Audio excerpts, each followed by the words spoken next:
आणखी एका मोठी बातमी आहे। पराभवानंतर बच्चू कडू यांची पहिली प्रतिक्रिया समोर आली आहे। जाती आणि धर्माचा फॅक्टर महत्त्वाचा ठरला असं बच्चू कडू म्हणतात। धर्माचा झेंडा जिंकला, आमच्या सेवेचा झेंडा हरला अशी प्रतिक्रिया बच्चू कडूंनी दिली आहे। तर जे काही घडलं त्यात खूप संशय आहे असंही बच्चू कडू यांनी म्हटलेलं आहे। आणि याविषयी बच्चू कडूंसोबत बातचीत केली आहे आपले प्रतिनिधी सूरज दहाट यांनी।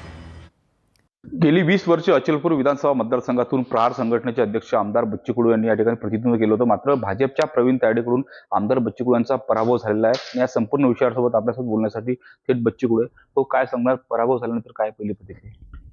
नाही, एकतर मला असं वाटतं का लोकांचं, मतदारांचं मी आभारच मानतोय आणि आज जे काही घडलं त्याच्यात थोडं संशय खूप आहे का ईएमनं काही याच्यात बदमाशी केली का आणि लोकांनी मत मारलं पण ते आपल्याला भेटलंच नसेल तर हे दुर्दैवच आहे।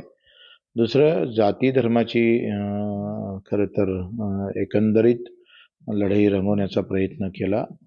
काही गोष्टी मुद्दामून बदनाम करण्याचा पण प्रयत्न अतिशय खालच्या पातळीवर करण्याचाही प्रयत्न झाला।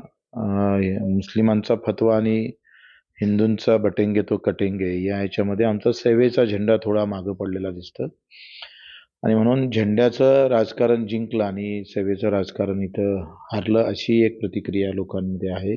सध्या मुख्यमंत्री पदावरून रस्सीखेच सुरू आहे।